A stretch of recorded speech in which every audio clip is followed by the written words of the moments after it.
from West Virginia Public Broadcasting. Support for the Legislature Today is provided by the following. AARP West Virginia, your ally for real possibilities in the Mountain State. Online at aarp.org/WV. West Virginia University. Online at wvu.edu. At the Legislature today, education is once again debated on the Senate floor, but this time the education chair shares concerns over a bill he's sponsoring. In the House, delegates progress a right-to-work bill, one that makes changes to the current law being challenged in the state's court system. And advocates are pushing second chance laws that they say will help felons reintegrate into their communities. Those stories and more coming up on the Legislature today.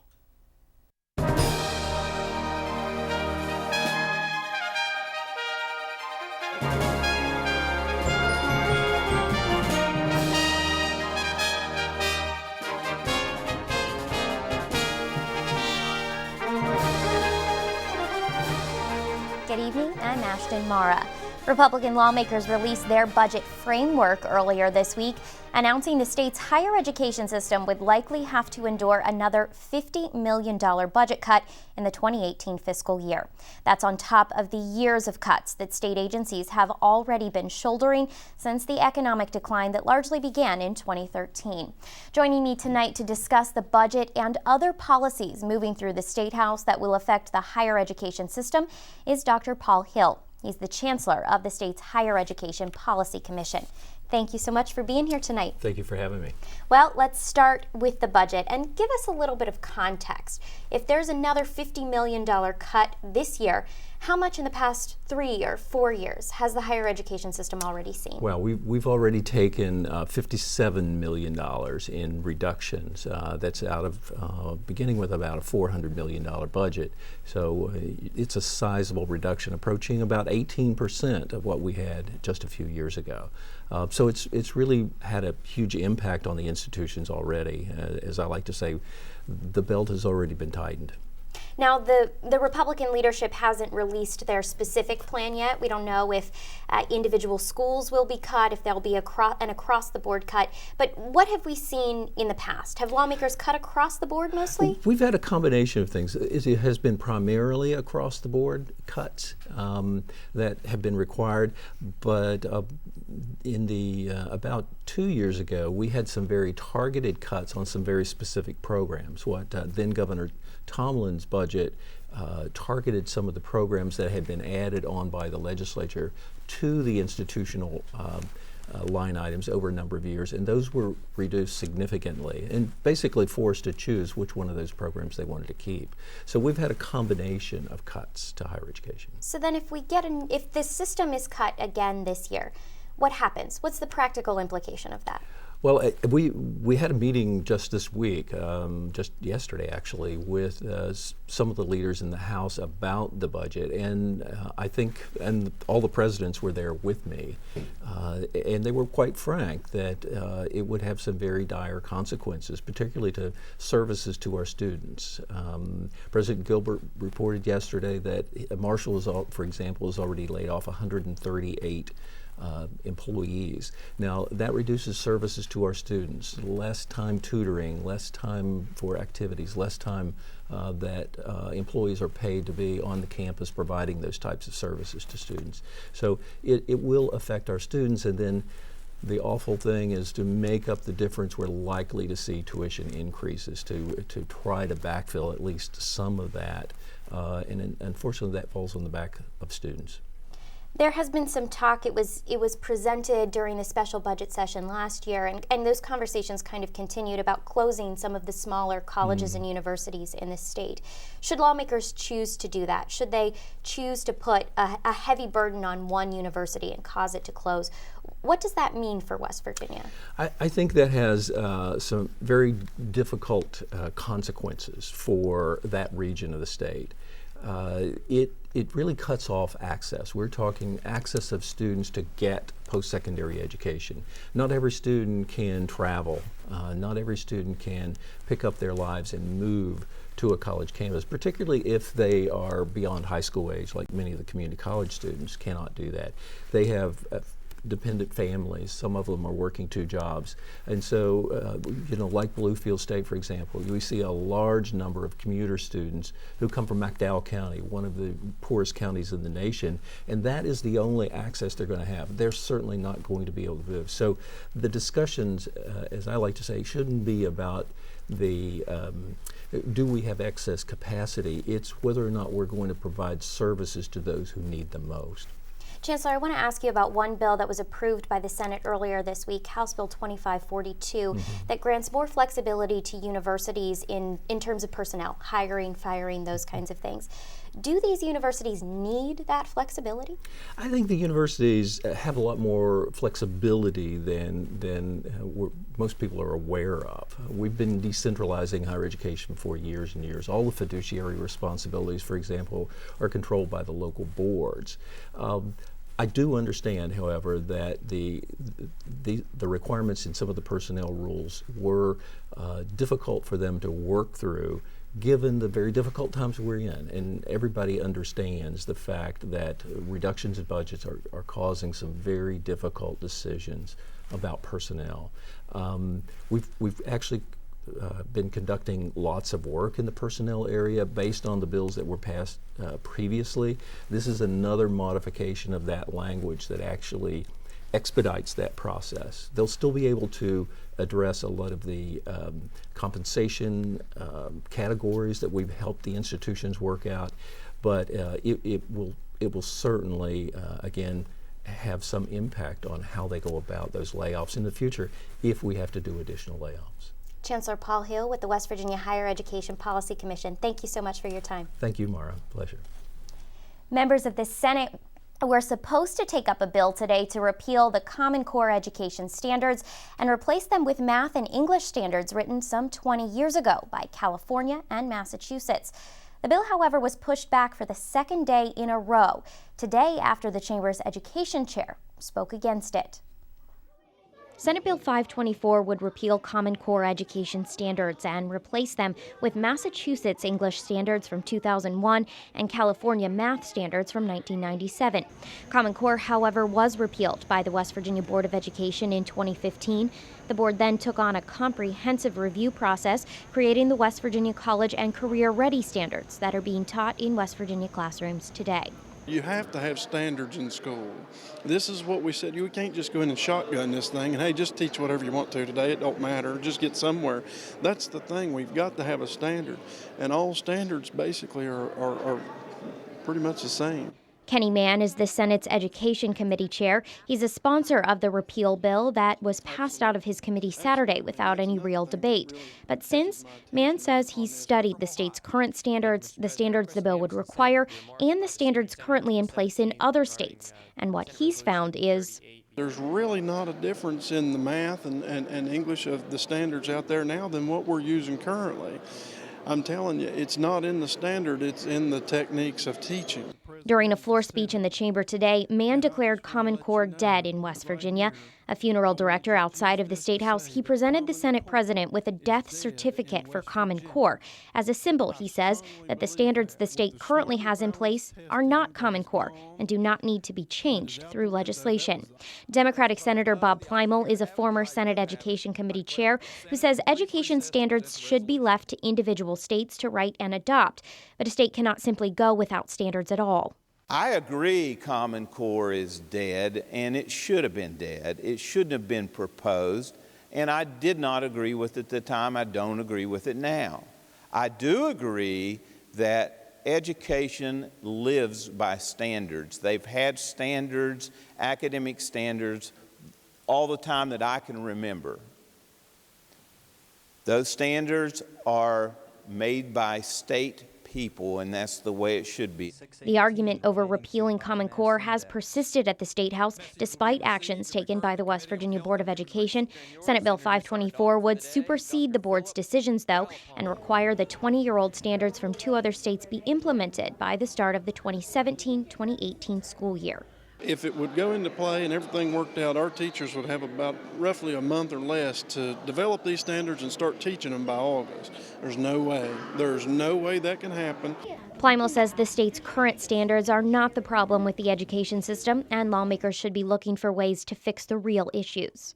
80% of the Common Core standards that they adopted were what the standards were before then. And I guarantee you 80% of what we have now were in Common Core. Standards are standards. It's back to how you apply those standards in your teaching methods. And that's where we've been wrong, because we've been trying to dictate from Charleston instead of emanate from the counties. On the floor today, Senate Majority Leader Ryan Fearns moved to lay the bill over until tomorrow, the second time the motion was made in 2 days. Mann says that's because the bill needs more consideration and discussion before it's put to a final vote. But he says he realizes members of his party are in favor of the changes contained within the legislation. There'll be some people that may not be happy with what I said today, and I understand that. But you know, at the end of the day, I'm gonna stand by what I said, and for our public educators in West Virginia, our educators across our state, and our students, I have to stand by what I said today. Senate Bill 524 is scheduled to be on second reading in the chamber tomorrow, the amendment phase. Mann says, however, it's possible the bill will be sent to another committee, potentially Finance or Rules, which is chaired by Senate President Mitch Carmichael. Senators also debated an election bill on the floor today, one that deals with how the governor is required to fill vacancies in elected offices. The bill is the result of a 2016 resignation in the Senate, won by a former member who changed party affiliation to give Republicans a majority in the chamber. After the 2014 election, representation in the West Virginia Senate was split between political parties, 17 Republicans and 17 Democrats. One member, former Senator Daniel Hall, chose to switch his party affiliation from Democrat to Republican and give the GOP a majority in the chamber for the first time in more than 80 years. Today, the Senate has 12 Democratic members and 24 Republicans, and those members often disagree on policy issues like Senate Bill 255. The bill requires the governor to fill a vacated elected position with a person from the party the former official was a member of at the time of his or her resignation. That's what state law currently says after a 2016 Supreme Court decision in the Daniel Hall case. Democratic Senator Corey Palumbo, however, says West Virginia would be the only state to codify such a provision, and he moved to amend the bill so that vacancies would have to be filled by people from the same party at the time of a person's election. He pointed to the potential for corruption. The governor could tell me he wants me to become a Republican, and if I do, he's going to give me a cabinet secretary post with a $100,000 job, and then I can do that. I mean, there's all kinds of corrupt and unusual situations that we would not want to occur. His fellow Democratic Senator Mike Romano joined him in supporting the amendment. But why would we want to give somebody the opportunity to change parties right before they resign in order to get a political favor for themselves? Why would we want to give somebody the opportunity to change parties right before they resign to upset the balance in the legislature? And that can go in either direction. What we have here is a chance to apply some good old-fashioned common sense that when you're elected from a party, that's where your replacement comes from. The Senate's Judiciary Chair, Charles Trump, disagreed. He says the law should stay the same and stick to the Supreme Court decision. The people elect a person. They don't elect a party. And I think we shouldn't lose sight of that. Whether we're talking about Daniel Hall or any current member of this body, those of you who are elected, and some of you have been reelected to this body multiple times, are much more than the member of a single political party. You know, you're a person who lives in a community, who represents people, who's available to answer their questions and concerns, to introduce legislation. And so to say the only criterion is about political party is incorrect. We have to presume, Mr. President, when a delegate or a senator takes an action in one of the legislative chambers, whether it's introduction of a bill or a vote upon a resolution or a bill, or the registration or adherence to a political party. It's an action that he or she is taking in the interests of his or her constituents. Palumbo, however, argued on behalf of changing the bill once again. He says the will of the voters should be protected. There's no problem you can invite by saying if someone changes parties and resigns, we're going to fill that spot with how they were elected. I mean, I understand we do elect people. We don't elect parties necessarily, but people care about your party. I mean, I'd like to see anyone run on the ballot as a communist. You may be the best person in the world. You're not going to get elected. People care about your party. Palumbo's amendment failed in the chamber, and the bill will be up for a vote tomorrow. A bill that sparked some debate in the Senate has made its way to the House of Delegates. It would make changes to the West Virginia Workplace Freedom Act, or the state's right to work law. Liz McCormick reports. The debate over whether West Virginia should be the 26th right-to-work state began during the 2016 legislative session. Right-to-work laws make it illegal to require a worker in a union shop to pay union dues and fees if he or she is not a member. Unions argue that worker, however, is still benefiting from the contract negotiations the union pays for, without contributing to the cost. Last year's right-to-work bill brought on heated debates in both chambers, but ultimately passed. The legislation was vetoed by then-Governor Earl Ray Tomblin, but both the House and Senate overrode the veto, and the bill became law. Right-to-work was challenged in court by the West Virginia AFL-CIO, the state's largest workers' union. Last month, the Kanawha County judge deemed the right-to-work bill unconstitutional, and the decision could end up in the state Supreme Court. Senate Bill 330, which was on third reading in the House today, seeks to clean up the language the judge saw as unconstitutional. Delegate Scott Brewer, a Democrat from Mason County and a former construction worker, spoke in opposition to the bill. Why does this body want to jeopardize the ability of our industry partners, private business, to shake hands with private organizations and enter into an agreement that provides everything we need for these industries? Senate Bill 330 simply requires unions and labor organizations to spend their resources on people that won't pay. That's what this is about. Spend your resources on people that will not pay. Brewer was the only member of the body to speak to the bill. However, the vote was close. It passed 52 to 48.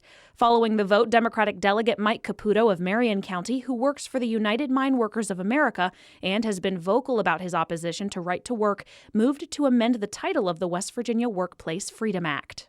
My amendment, Mr. Speaker, changes the title of the bill to read, "The right of workers to freeload off of unions," because I believe that's what this bill does. If we're going to pass a bill, let's be honest and let's quit creating warm, fuzzy names to go home and say we did good things for people. This is not a warm, fuzzy bill. It changes the rights of workers and allows them to freeload off of unions.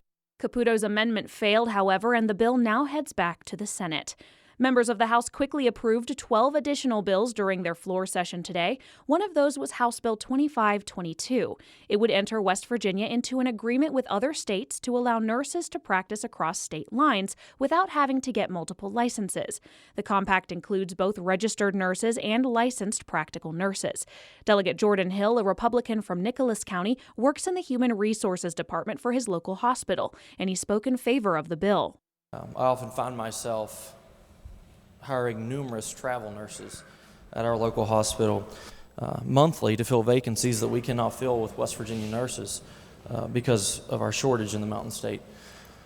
The current system of duplicative licensure and nurses practicing in multiple states, and it's cumbersome and redundant for both nurses and states.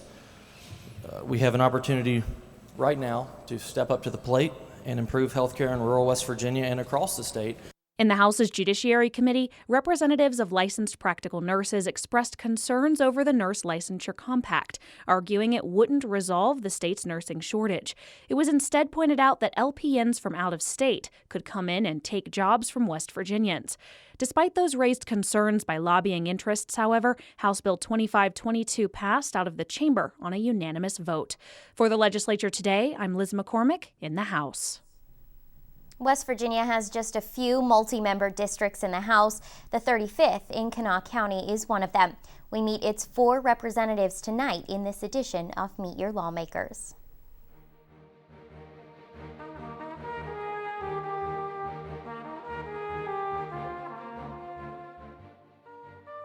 Andrew Byrd is a Democrat from Kanawha County.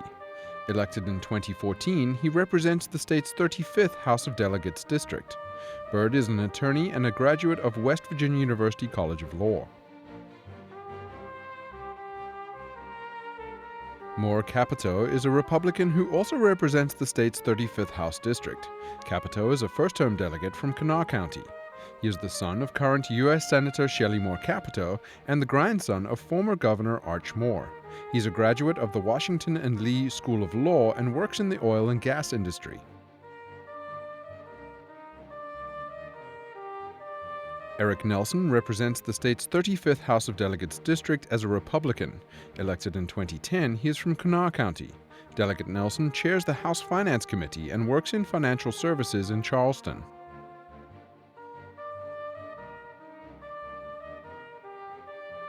Charlotte Lane is a Republican from Kanawha County. She was elected in 2016 to represent the state's 35th House district, but has previously served in the chamber after winning election in 1978, 1984, and 1990. Lane has also served as a member of the West Virginia Public Service Commission and spent 8 years as a commissioner for the International Trade Commission under President George W. Bush. Testimonies of drug addiction, recovery, jail sentences, and second chances were hand-delivered to House Speaker Tim Armstead today by constituents advocating for second chance legislation. Samantha Godby reports. I've held on, and I've had my past thrown in my face time and time again. I've checked that that yes box on the have you ever been convicted of a felony hundreds of times because I have had to apply for job after job after job. Jamie Moffitt was convicted of operating a meth lab when she was 21 years old. Experiences like hers inspired the Ban the Box legislation, or House Bill 2380, that would prohibit employers from asking applicants for criminal history before the applicant has signed a waiver, been considered for a specific position, and has received an interview. House Bill 2380 is one of several bills being pushed by lobbying groups like American Friends Service Committee to help convicted felons rehabilitate back into their communities. The committee held a press conference at the Capitol today to shed light on the stories of people like Moffitt. Darrell Padgett was incarcerated for 20 years, and while in prison, he taught himself persuasive writing. He petitioned the judge on his case to release him so he could further his education with a bachelor's degree. Now he has a master's in criminal science and travels all over the nation advocating for second chance legislation and sharing his story. Often, society is reluctant to open their arms to let us back in. It is difficult, even after a master's degree. And even outside of the master's degree, the knowledge that I have with criminal law, to be able to persuade a senior United States District Court judge to release me and reduce my sentence on 3 occasions, I can't get a job. On average, it costs the state of West Virginia $26,000 per year to house just one inmate in a state prison, roughly $77 per day according to the West Virginia Division of Corrections. Padgett says passing legislation to help offenders reintegrate into society will help reduce those costs. I'm a returning citizen after having spent 20 years in federal prison. I was locked down in a cell, sentenced to 37 years for a gram of crack cocaine. And in that dark, cold cell, I decided to make changes in my behavior. I realized that if I didn't change my behavior, that I possibly would die in that cell. Senate Bill 76 is another second chance bill presented to lawmakers. Known as the Second Chance for Employment Act, it would allow certain felonies to be expunged from people's records. It passed the Senate unanimously last year but wasn't considered in the House. Delegate Mike Pushkin says he wants to ensure that doesn't happen again. Is we have a whole lot of people who have blemishes on their record.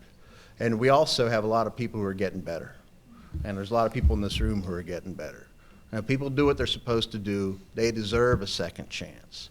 And not just because they deserve it, because the state deserves it. Crossover Day, or the final day to approve bills in their originating chambers, is quickly approaching. Advocates say that's why they're pushing hard to get second chance bills out of committee and onto the chamber floor. For the Legislature Today, I'm Samantha Godby at the State House.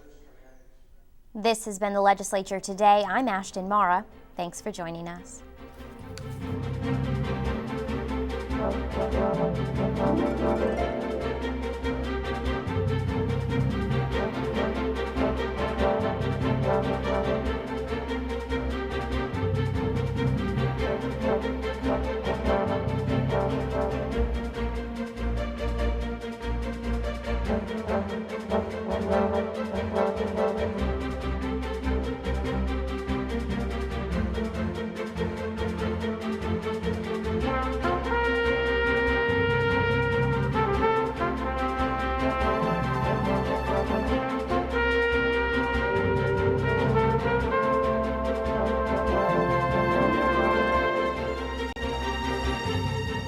Support for the Legislature Today is provided by the following. AARP West Virginia, your ally for real possibilities in the Mountain State. Online at aarp.org/WV. West Virginia University. Online at wvu.edu.